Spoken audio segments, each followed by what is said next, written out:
Well, thank you for joining us again for MC Podcast, Episode 6. You can pick up the rest of these. If this is your first time hearing us, you can pick up the rest of these on iTunes and Podbean. And so would ask that you would do that as you kind of catch up. Today in the studio, we have the owner, manager, chief cook, and bottle washer, the head dude. I take out the trash sometimes. Yeah. I think I've seen him once or twice with a vacuum cleaner. I wash the trucks. Absolutely. Mm-hmm. So Lyn Crabtree is here with us today. And Lyn, we appreciate you taking time out of your busy schedule, so to speak, for being here. Now, I do know that you had several meetings this morning, but you have been on vacation, have you not? I have been 2 weeks away from things, and I'll just let you know something, Mark. I had no idea how tired I was until we got away. I'm a big sports fan. A lot of folks know that the only thing I really wanted to do in my life was be a professional baseball player. And of course, when that didn't work out, I still love the sport and I follow it to this day. And so I'm unashamedly a St. Louis Cardinals fan. And in Jupiter, Florida, by the way, spring training's been going on, and for 2 weeks, Paul and I have been down there, and we've been on the backfields and watching the minor league camp. We've been on the major league fields watching the big league club, and so we've had a great couple of weeks, but uniquely, I was a lot more tired than I thought I was. We got down there and we kind of crashed, and so we've had 2 weeks of kind of catching up. So yeah, you might say that Hey, nothing wrong with catching up. We all need kind of that Sabbath that comes and gives our body a rest and those kinds of things. So we all need that. Now, so the big question is, when you came back to the office, did we burn it down? Was it in as good a shape as you thought it would be in? How are you supposed to feel about that when you come back and everything has gone on as if it hasn't skipped a beat when you were gone? Are you supposed to be pleased and proud that you have that you've trained a staff of people to be able to take off, or that really they didn't miss you at all, or disappointed in the fact that we didn't miss you at all? Well, it's not that we didn't miss you, just sometimes we wonder if we need you. Yeah. That's kind of getting to the point of my confusion. There you go. No, we need you. We do. Well, we need Miss P. We need Miss Paula more at times. And she likes me driving her around. There you go. Yeah. Absolutely. No, we're glad that you got back and rested and relaxed and can kind of hit the ground running and keeping us all on our toes. So, no, well-deserved, much-needed vacation for sure. No begrudgment here whatsoever. Thanks, Mark. Yeah, absolutely. Hey, got a couple of topics that we're going to run through today. And, Lyn, you and I, we've kind of been in the nutrition realm for enough years that we can pick up a feed sample, know exactly what we need to look at, know exactly what those abbreviations and numbers kind of need and what levels that we want. But what I found is there are a lot of guys out there who it's all Greek to them, so to speak. It's confusing. Not every lab has the same kind of report.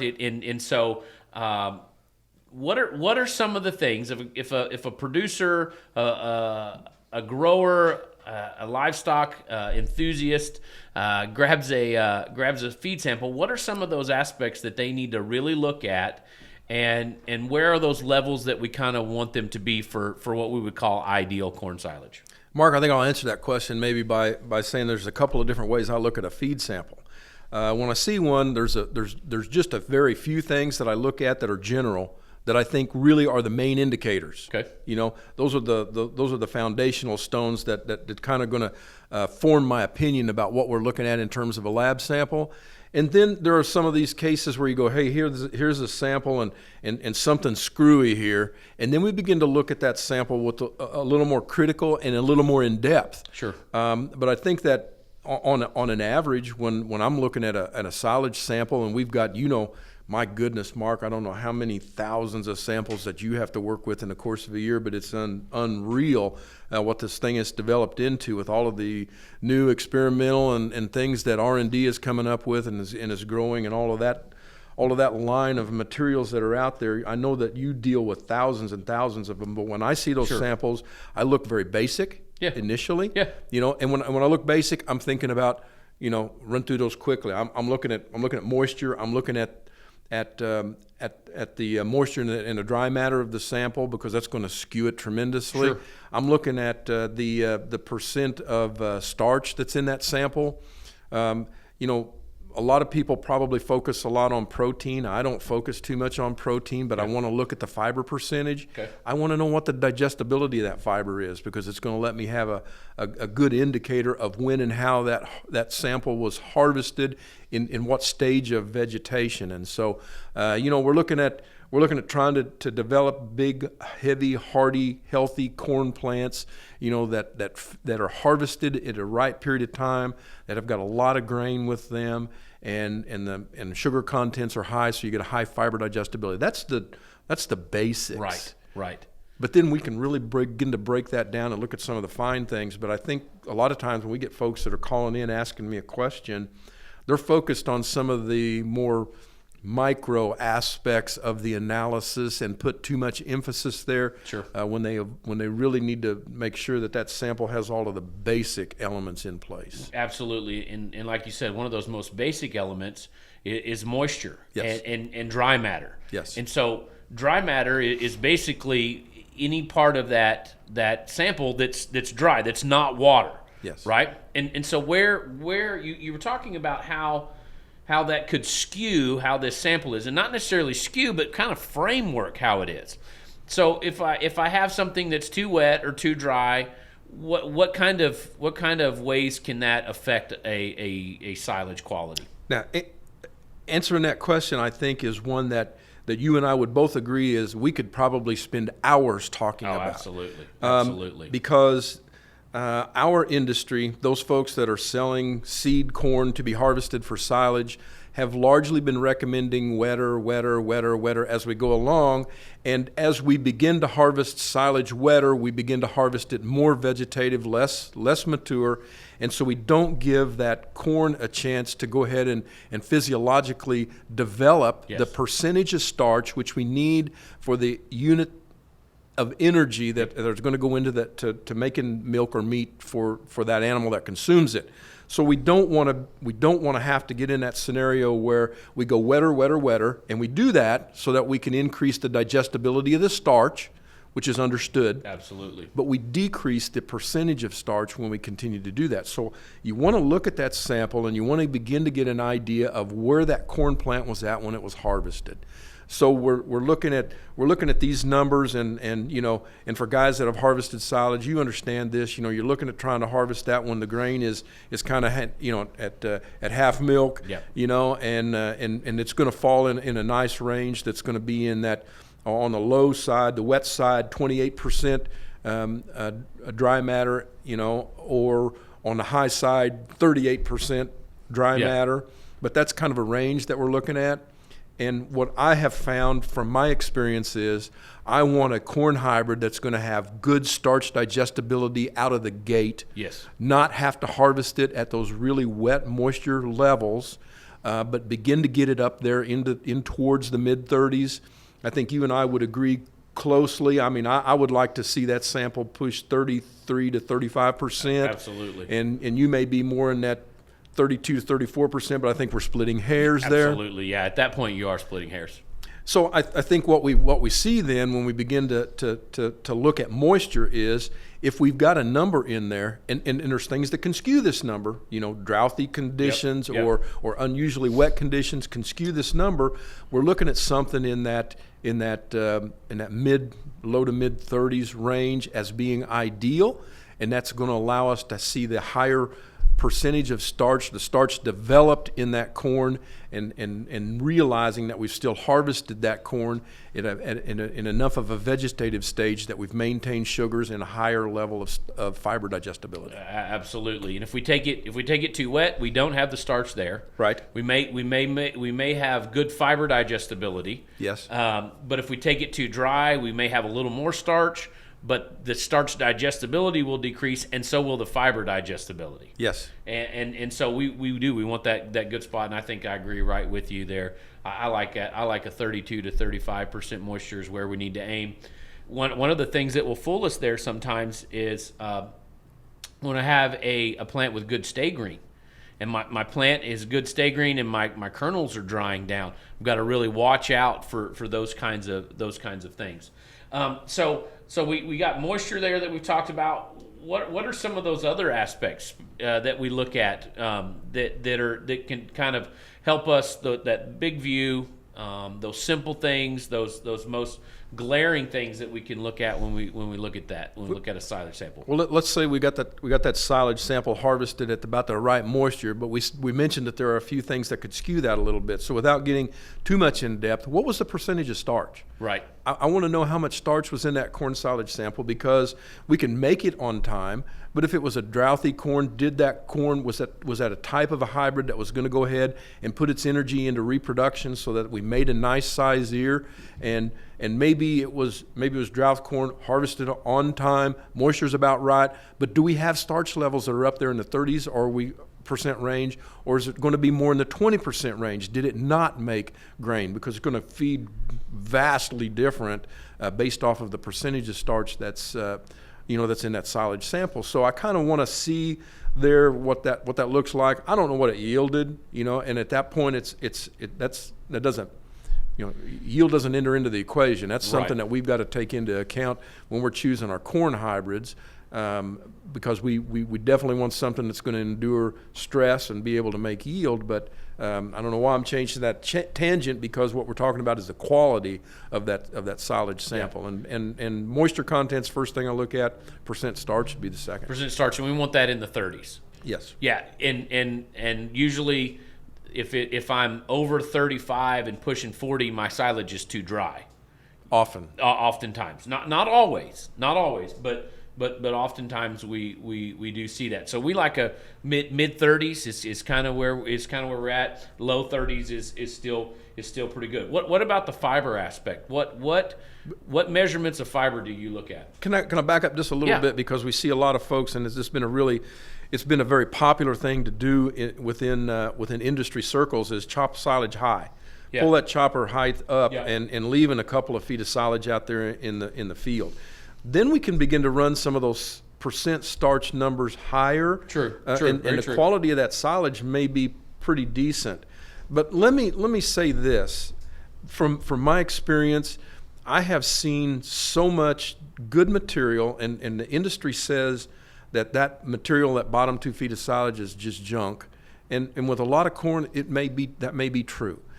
But the sugars that are in that plant that are going to help in fermentation, and the solid material that's in that stalk that aids with compaction in a silage pile or bag or upright, is absolutely necessary. Absolutely. And so a lot of times, if I'm looking at a silage sample that is abnormally high in starch, I get a little concerned about how that silage was going to have fermented, because we took away the material that's going to aid in its rapid fermentation. Absolutely. So one of the things I think that are really overlooked, and that could come out of this discussion of looking at a silage sample, is that we really would like to get those choppers down low and take some of that material that's not horrible material, but has got some good digestible NDF, hemicellulose. Absolutely. High in sugars. Yep. And high in solid material that's going to pack silage. So where do you like to see that? Where do you like to see that chopping height? Oh, I like to see that chopping height just above the stones. Okay. If you got rocks in the field, don't suck them up into the chopper. But okay. Obviously, But no, seriously, I like to see those cutter bars down as far as we can get them on a healthy corn plant. On a healthy corn plant, are there any dangers of taking silage? Taking it too low? In a really drouthy year, if you've been using a lot of nitrogen fertilizer, there can be some nitrate element in the bottom part of that stalk. That's something that probably needs to be looked at long before you go out there with the chopper intending to cut chopper height. I would agree. I'm with you. I think that there are often times when I drive by a field that's been freshly chopped, I see too much material still left out there. There's nothing that can't be overcome with silage. With letting that silage ensile for a while. That's not going to be an issue, and it's not something that I would use as a basis to shy away from cutting, getting that chopper down, towards the ground and taking in some good material. Absolutely. Increase in yield. Yes. Increase in yield, and I think increase in quality. Yep. And so no doubt about that. So speaking increase in quality, fiber. Where do we want to be at with fiber? What measurements are you first drawn to when you're looking at fiber? Well, we've, you know, years ago as a nutritionist, we didn't have fiber digestibility. We were looking at ADF and NDF. ADF is a measurement of cellulose and lignin, those elements which we would largely say are not the most digestible portion of a silage fiber. But then we were looking at NDF, which NDF includes the hemicellulose, which is our sugars, and the more digestible, as a rule, measurement of our fibers. So a spread between ADF and NDF, you know, would be good. Lower ADF, that stuff which is largely not digestible, but then don't worry about your NDF floating upwards a little bit. For example, we get the chopper. We've got a guy out there that's been cutting 18 inches off the ground, and I encourage him to go out there and cut within 6-8 inches off the ground. And so he's going to bring in more fiber, but the fiber that he's bringing in is going to be a lot of that's going to be hemicellulose. Yes. So that NDF number can float upwards a little bit without being detrimental. So I don't pay a lot of attention to the NDF. I pay more attention to the spread between the ADF and the NDF, and I'd like to see that ADF number low. If I see that, then Mark, then I begin to think that I'm going to begin to see a higher NDFD, where we begin to look at the digestibility of the fiber components that are in that silage. And now within that's abbreviated there, NDFD, neutral detergent fiber digestibility. Yes. Okay. And on a lot of feed samples, they'll have NDFD 30, 48, 120, 12. They have all of these numbers. Mm-hmm. Which ones do I really need to be focused on? Now, if that question is going to Mark Kirk and he's looking at developing the next super corn for Master's Choice, he better be looking at all of them. Absolutely. And not only that, he better be looking at some that the industry isn't testing for. Absolutely. I want you to know what the fiber digestibility is at 6 hours, at 12 hours, at 18 hours, at 24 hours, at 30 hours. The labs used to always insist on 48 hours because they said that's where we can get consistent numbers. Well, yeah, I mean, at 240 they're even more consistent, because we've let something that's not going to break down in our cows in a reasonable period of time to look more like the things that are going to break down in our cows in a reasonable period of time. So I want to know how that fiber is beginning to be activated within the rumen of the cow. I want to know how long it's taken the fungi to access the bacteria, for the microbes, and so I want to know what that is. I want to know how quickly that comes about. Standard number today has gone from NDFD 48, which we began to look at years ago. When we first began to decide that, oh, hey, guess what? Fiber's not all the same in terms of how it's digested. We now more a standard number is 30 hours. That's an improvement. I'm not sure 24 hours isn't a more successful number if I was going to look at that. But in terms of our folks out there that are concentrating on numbers, NDFD 30 is a pretty good indicator of how good that silage is. Yeah, and NDFD 30 is kind of that snapshot at 30 hours. Yes. And so where do we want that to fall in line? Where do we like to see an NDFD 30? Man, I'm telling you what, don't get too focused on the numbers because every lab is different. Every True. lab is uniquely True. different in the way that they arrive at that number. There's a great deal of consistency, but there's also enough differences in lab to lab that number can be skewed. So don't be as concerned about what the number is, but how that number ranks with other corn or other samples that have come from the same lab. And so, a good number across the board, may be 60 or low 60s from one lab, and a good number may be low to mid 50s at another lab. And so don't compare one from this lab to one from that lab because that will just confuse you terribly. So yes, I can't agree with you more on that. For sure, you got to definitely be looking at lab to lab. Some of the labs that I've noticed here lately have started to give averages. 60-day averages, 4-year averages, and that's where you really need to see where your corn silage is falling in there. And in fact, there's some labs that are even giving not just averages, but giving ideal and compare for their lab, those ideal numbers and those low numbers and high numbers, and where you need to be. And so looking at it compared to that lab is absolutely. And those are really good tools to be able to be used so that we can begin to predict what we're going to be doing in terms of milk production with this corn silage that we just married up with for the next year. But there's a couple of different ways to look at that, and we need to be cautious as we do that. If we look at it on how, if we're comparing how that corn silage sample compares with all the other silage samples that year, then we've got an idea of how maybe how successful we were at selecting a particular corn and how that stacked up against all the other silage varieties that were harvested and went through that lab in a year. So that's going to let me know, how did my Master's Choice stack up against the Brand X competition? Because a lot of that other out there is going to have those other influences from other companies. So it lets me know whether I'm on the right track for selecting a silage sample. But looking at averages over years, over 3 years, 4 years, which some of them are using, yes, that's a good tool too to let me know how this corn is going to feed in relation to how my milk performance has been in the last 2 or 3 years. But it's going to be an indicator of what the weather circumstances have done, that has made this silage better or less. More healthy corn plants per acre, fewer healthy corn plants per acre, harvested on time, or do we have too much moisture? We didn't in some parts of the country. Other parts of the country, we were too dry, when we were harvesting, which is going to influence that. So, all those factors need to be taken into consideration, but good tools. Very much so. So we talked about NDFD30. What about these long-term NDFs? What about UNDFs? The undigestible portion of that fiber. Do we need to be concerned about those? I know that that's something that you work a great deal with, because we're looking at gut fill. We're looking at trying to predict how much dry matter intake we're going to be able to get into our cows by using some of those undigestible numbers. In 240 hours, this don't break down. Guess what? Cow ain't going to get nothing out of that. Absolutely. And so you're looking at gut fill based off of undigestible fiber. And that's going to be uniform across all cows. Every ruminant is her dry matter intake is going to be based off of how much undigestible material put in there. The less you put in, the more she's going to consume. And so dry matter intake can go up, and that can be an indicator of milk production. Yes. Not necessarily milk efficiency, but milk production. So let me just take a step back and make this clear to our listeners. So if I have NDFD30, I want a high number.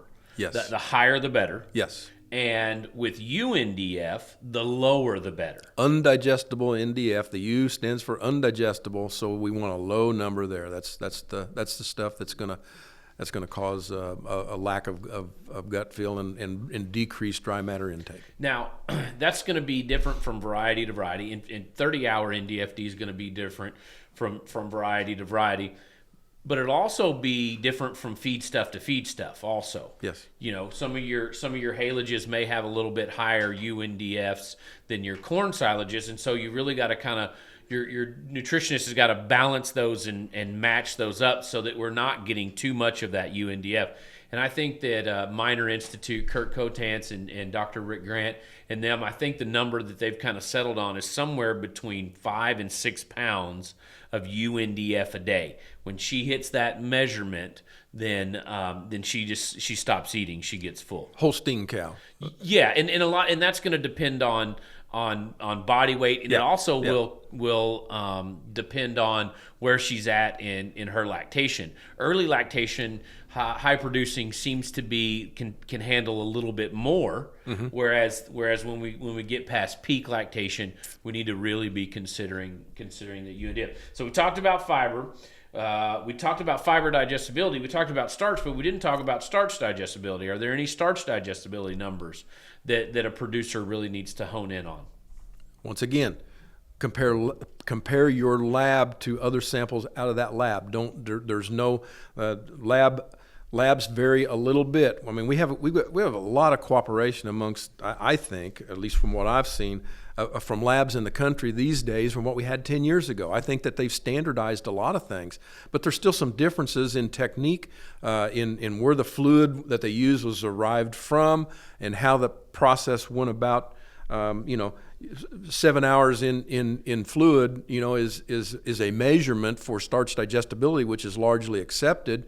But where did the fluid come from? How did we access? There's some fluctuations there. So bottom line is, there's going to be some differences in numbers from lab to lab. Some are going to look really good, some are going to look really bad, but they're going to milk the same. Just depends on where that lab comes from. So comparisons need to come from within each lab as we begin to look there. Neat thing about starch digestibility is the digestibility of our starch is going to be pretty good a year from, if that silage is set in fermentation for a year. Yeah. And those numbers are going to be pretty consistent there. The area that you're really going to want to focus on starch digestibility isn't a year from now, because almost all of the starch that's in that sample is going to be available to the cow within a year. Where you're really going to want to focus on that is early. Yes. The first 6 months that silage is in fermentation, that's when that number becomes critical. And there is in some companies say that moisture content controls that, and it's absolutely not true. We can prove that any day of the week, time and time again. Differences in hybrids and differences in genetics make differences in starch digestibility. So focus on that number. The higher the number early, the better. And where you really want to look at that is you want to look at how high that is as compared to the industry. So when you get some of the labs that look at what all the samples look like in terms of starch digestibility, how does my corn silage stack up compared to that? Yes. Because that's going to help you determine, am I going to feed this pile first? Am I going to feed this pile last? Do I need to let it cook How's a that little going to longer? affect management?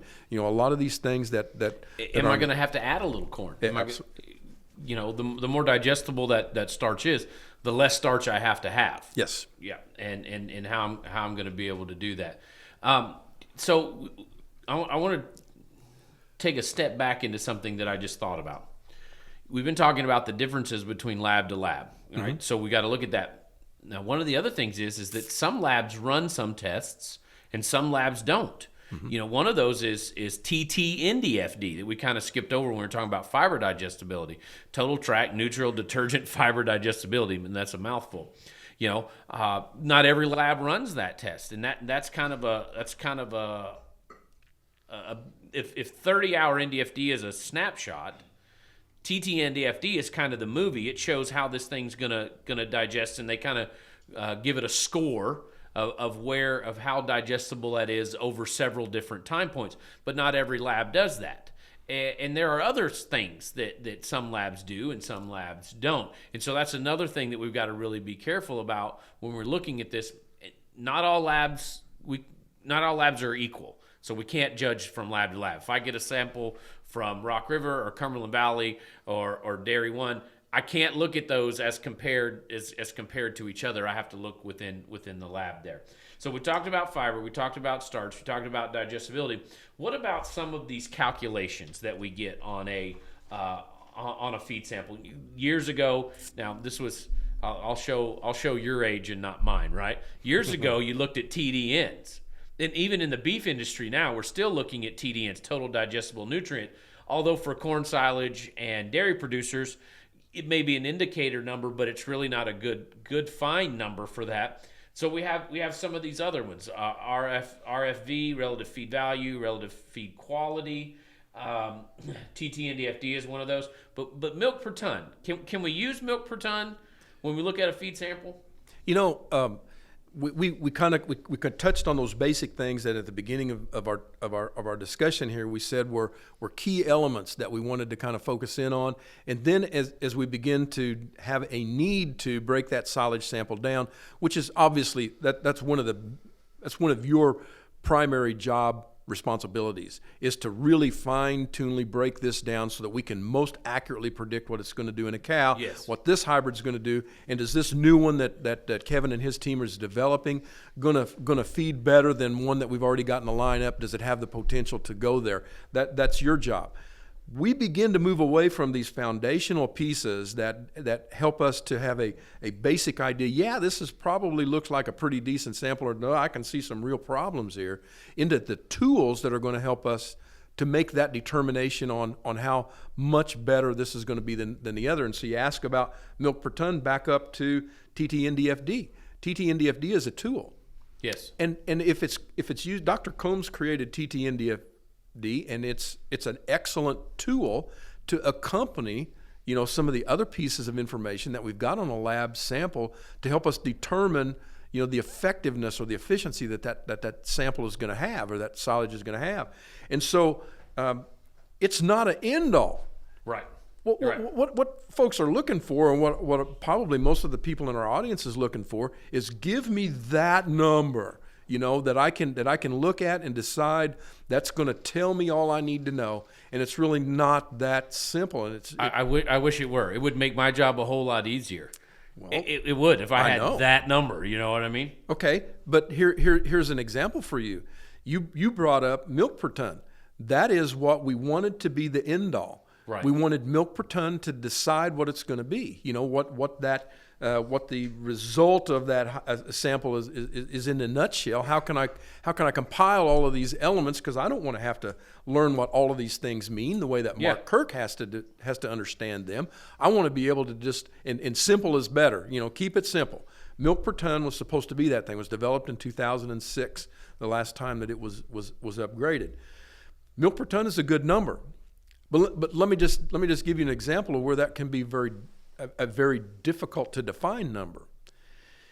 The components that go into establishing what milk per ton is largely going to be the fiber and the starch and the percentage of the digestibility of the fiber. Right. Okay? That number, if you pull a silage sample right out of the field and you send it into the lab, that number for milk per ton is going to be about the same as it's going to be if you send that same silage sample in 8-10 months later, because the percentage of starch, the percentage of fiber, the percentage of fiber digestibility isn't going to change. Right. Fermentation, fiber doesn't get better during fermentation. Right. The starch gets better during fermentation, and starch digestibility isn't accounted into milk per ton. Right. Okay? So what I'm telling you is milk per ton is a tool that can be used as an indicator of what that silage is going to be. But let's just say if your milk per ton is 3,200 pounds in September when you chop the silage, it's going to be 3,200 pounds in September, or July when you're feeding it. And so in your eyes, Mr. Dairyman, you're saying this corn is just as good in September as it is the following July. And no dairyman out there knows that his corn's going to feed the same. Oh yeah. Right out of the gate. Absolutely. As it is 8-10 months later. Yeah. So that number has got to be skewed. He knows that. So it's a tool. It's an indicator to be used, but use it in context. I think one of the best things that I ever heard was from Dr. Mary Beth Hall out of Wisconsin, the Forage Lab, or the USDA. We were talking about all of this, and I was going to her asking, how can I better quantify what corn silages are going to be to pick better hybrids, and we were talking through that, and she said, when you look at a lab sample, she said, do you take that lab sample as gospel, or do you use it to just point you in a direction? Absolutely. Well said. And I thought, well, you're exactly right. I use a lab sample to point me in a direction. I think a lot of times what we want to do is we want to look at it. We want that answer. We want this is 100% sure. This is always going to be like this. And really, lab samples point us in the direction. That's correct. And a good nutritionist knows that feeding cows is as much about intuition as it is about reading a lab sample. Yeah. Lab samples give us an indication. They help us to know kind of where we're at and where we need to start, and they just give us direction. And so they can be confusing. They can be all kinds of different convoluted things and letters and numbers and all kinds of things. But we need to realize that they tell us bits and pieces. They cannot. A silage sample can never tell us the whole story. Correct. Of the way that is, and that's been one of the difficulties with my job. That having to figure out how do we know one hybrid is better than the other one. Well, you take this to its extreme. you look at the competitions that are going on around the world in terms of taking a forage sample and evaluating it, comparing it to other samples, and making that a competition, and how that rolls out. One of the neatest competitions, and one that we like to draw attention to, is some of the Super Bowl competitions that take place in the United States, and largely the result of that is highly weighted by milk per ton. Yes. And so folks need to understand that you're looking at percentage of starch, percentage of fiber, and fiber digestibility. You're not looking at starch digestibility. And one of the things that I know that you have focused on to separate Master's Choice from other competition out there has been the digestibility of the starch, Sure. which is not accounted for in those competitions. And for the most part, it makes no difference, because those silage samples are taken, that go into the competition 6 to 8 months, as a rule, after they're harvested. And so that's not really a part of the equation. But the average guy out there on the farm doesn't have 6 or 8 months of silage stockpiled. A lot of times, right. He's got to start feeding that sooner, so starch digestibility comes into play there. We had 7 of the top 10 finalists at the Forage Super Bowl at Madison, Wisconsin this past year at Dairy Expo. We won the competition 2 of the last 3 years. And even up against brown midrib competition, our milk per ton, when we're talking about starch, fiber, and the digestibility of the fiber, rank right up there. And in fact, we've come out on top in terms of silage samples with highest milk per tons that don't figure in starch digestibility. It's a unique number, one that we're in a field that we're proud to play in, because we realize how important fiber digestibility is. It's half the sample. It's half the dry matter of the sample. Starch is the other half, and we need to use that and use it as a management tool.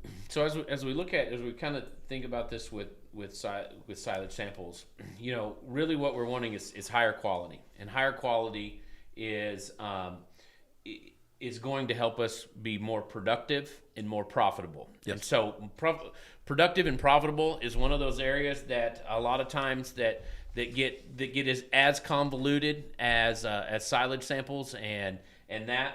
Well, today in studio we kind of have a special guest, Alex Foeller, who is if you're the chief cook and bottle washer, Alex is the chief counter of bottles, and he is our director of finance here at Master's Choice.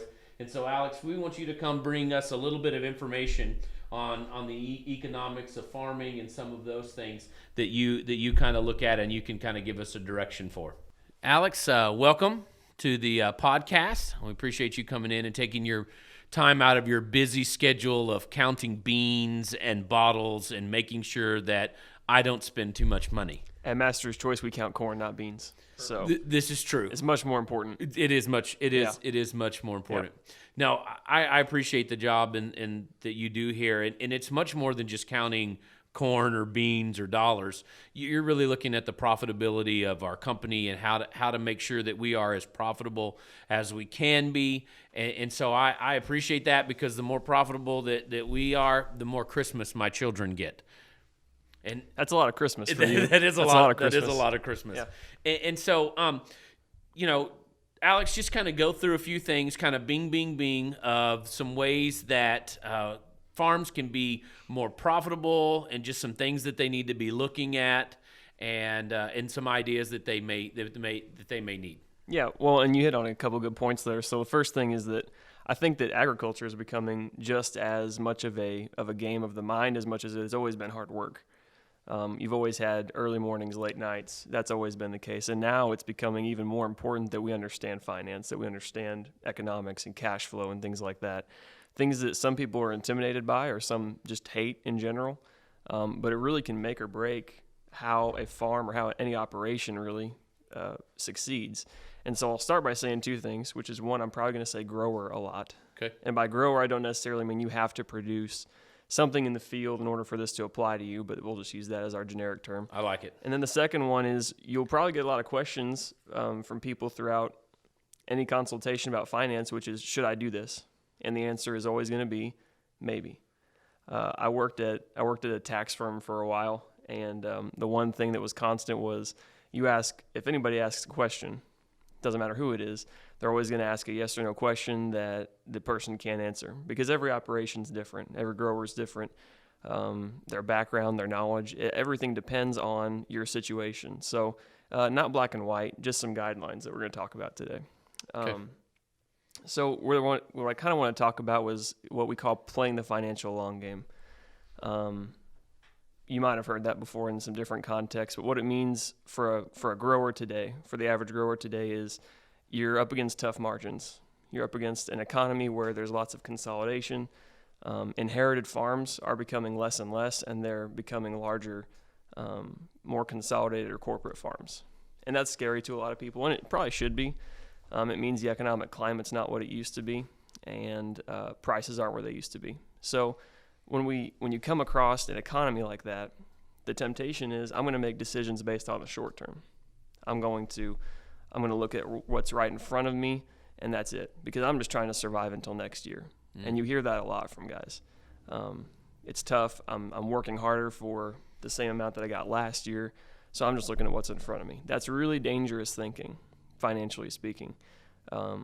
It may work, and for some people it definitely will, but it doesn't have to be the only method that you use. And so what I'm going to talk about today are just 5 points to get out of that mindset. Good. How do you look further down the road? Okay. I can remember when I was in driver's education. That was like 2 years ago? 2 years ago, yeah. Hilarious.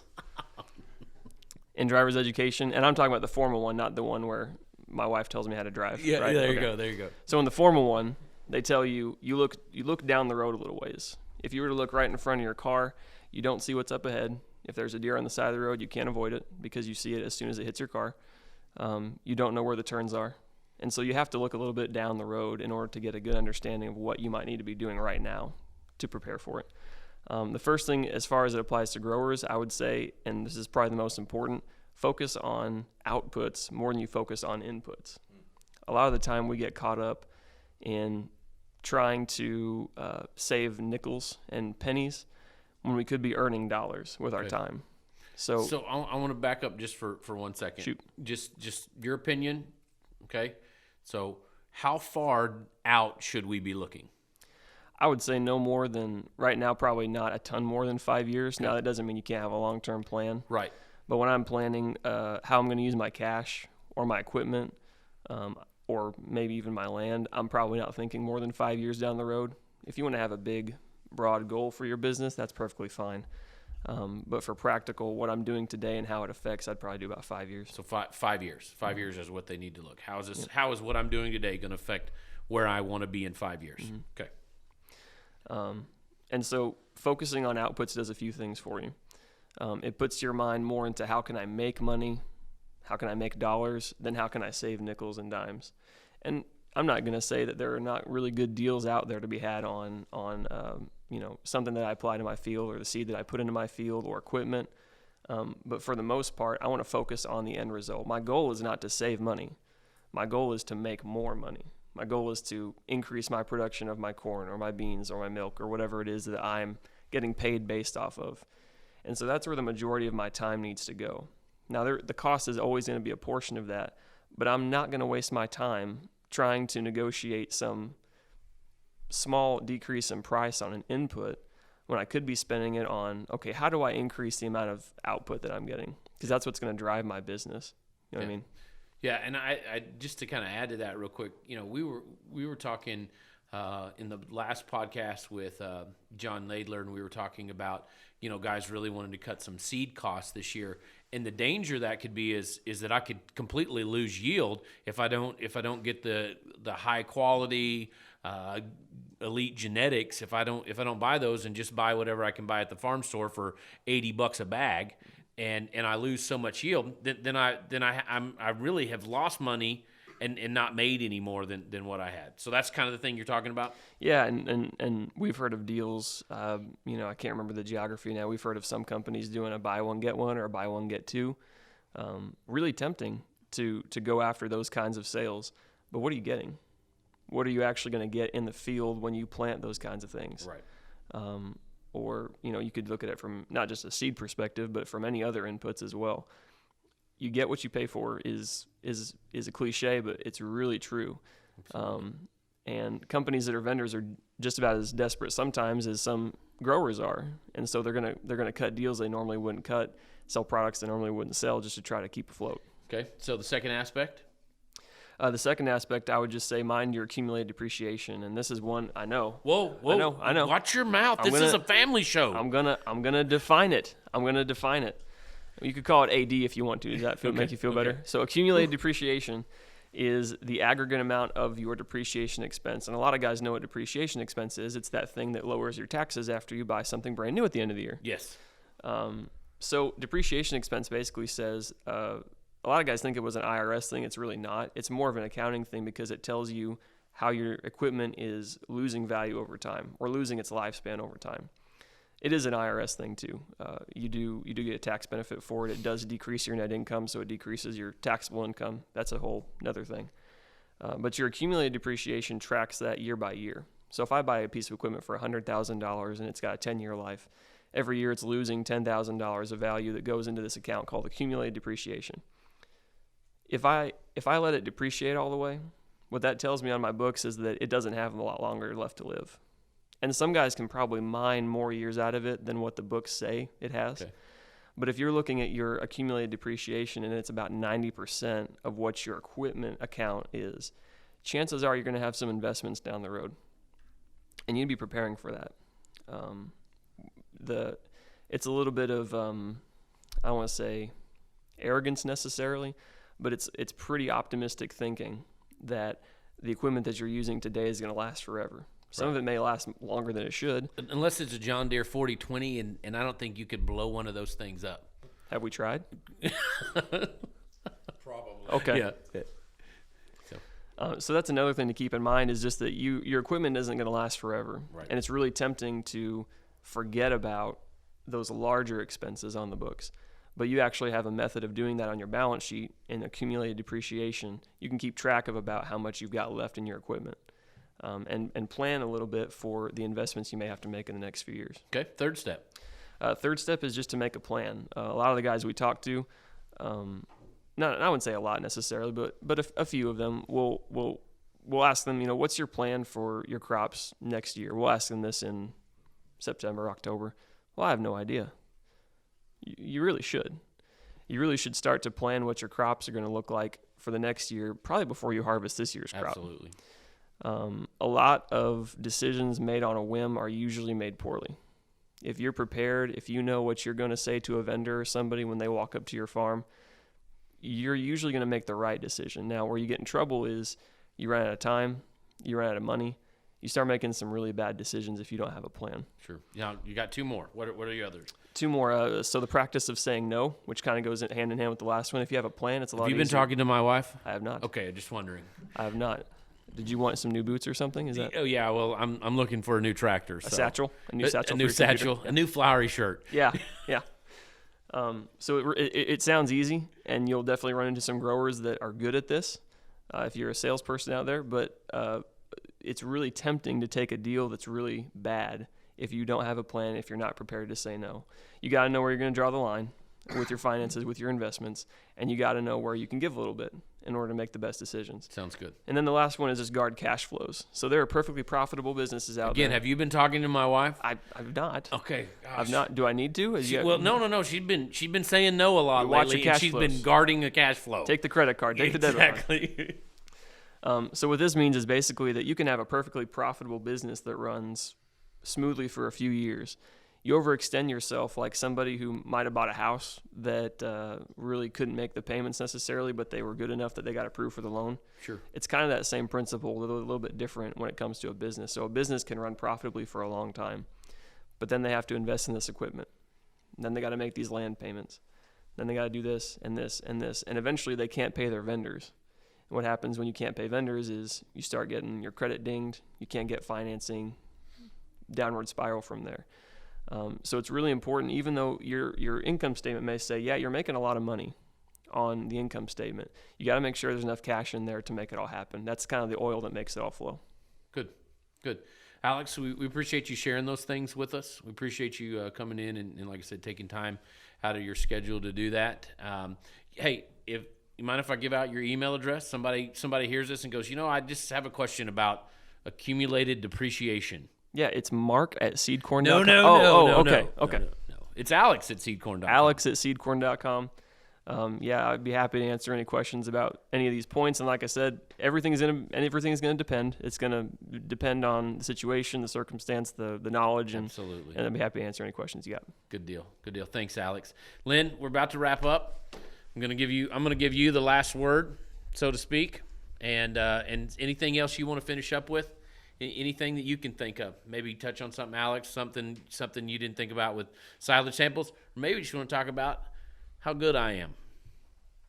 No, that wasn't what I was going to talk about. But no, it's been fun. I know that for me, it's been, and I've told you this before, it's been very, very gratifying for me watching you come in and pick up nutrition, kind of where I have begun to let off. It's been, it's not that the differences in corn hybrids are so extreme, that every decision out here is a no-brainer. But you've put together these 20 some odd layers of testing that you routinely do to help us determine how and we're going to move forward with the corn hybrid. And I'm so pleased with that, and I'm so pleased with the progress that you've made there, and working with the unique group of people that you have assembled around the world. I mean, just an elite group of a knowledge base that you feed from has been really satisfying for me. And so getting a chance to come in and look at and talk nutrition a little bit, and then knowing where you have taken it from here. Yes, we talk basic nutrition here. Some of the things that you're working with are so far advanced that it's really, like I said, satisfying for me. Absolutely. Hey, Lyn, I appreciate it. Thank you guys for listening today. We appreciate you tuning in. As always, we are social. You can pick us up on YouTube, Instagram, Facebook, and always at seedcorn.com. Have a good day.